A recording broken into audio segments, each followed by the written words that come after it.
হরে কৃষ্ণ। তো আজকে আমরা ধাম অপরাধ সম্বন্ধে আমরা আলোচনা করব। 10টা যেমন নাম অপরাধ রয়েছে, অনুভাবে 10টা ধাম অপরাধ রয়েছে।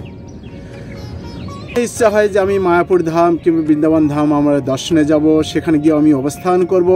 ধামে বাস কার ইচ্ছা না হয়, কিন্তু ধামে বাস করব বলে সেখানে গিয়ে আমি অবস্থান করে অপরাধ করছি না তো? ভগবত কৃপায় প্রাপ্ত হব তো?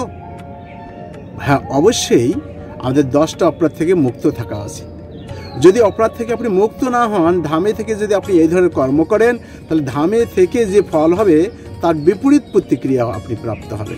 অর্থাৎ ধামে বাস করে আপনি স্বীকৃতি অর্জন না করে, ভগবত কৃপা না হয়ে আপনি তার থেকে বিপরীত ফল প্রাপ্ত হবেন, যার জন্য আপনি হয়তো নরকেও গতি হতে পারে। তো অবশ্যই জানুন এই 10টি ধাম অপরাধ। 1 নম্বর, শিষ্যর নিকট শ্রীধাম যারা ধামের মাহাত্ম্য প্রকাশকারী, সেই গুরুদেবকে অবজ্ঞা করা বা অপমান করা।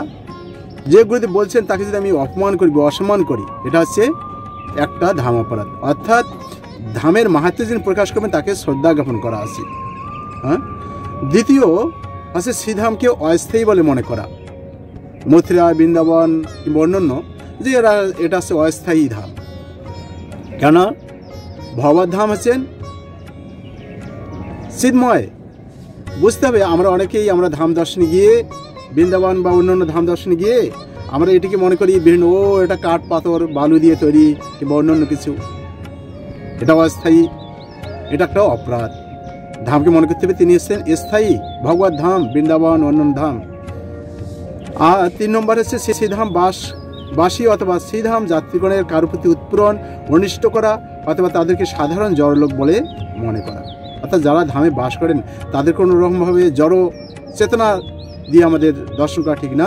বুঝতে হবে তারা হচ্ছে বিশেষ ভগবানের কৃপাপ্রাপ্ত, এই যে তাদেরকে উৎপীড়ন করা বা অনিষ্ট সাধন করা এটি করা যাবে না।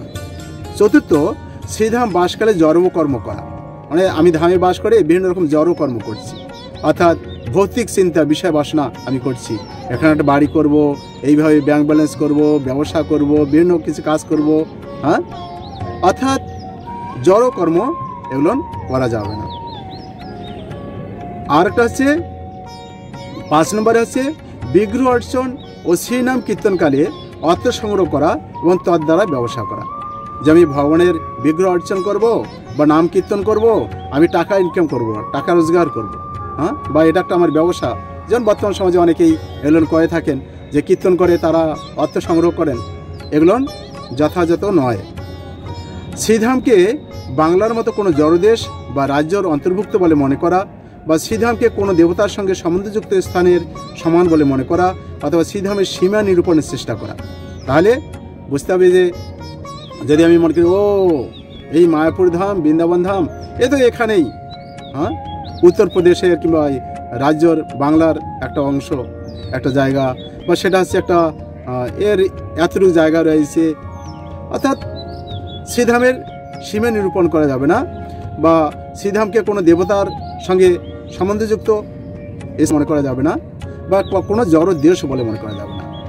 7ম অপরাধ হচ্ছে শ্রীধাম বাসকালে পাপ কর্ম করা। অর্থাৎ আমি পাপও করব, পুণ্য করব, হরিনামও করব, পাপ কাজও করব, সেটা যথাযথ নয়। এই জন্য ধামে বাস করে একদম নিষ্ঠার সহিত ভক্তিপরায়ণ হতে হবে।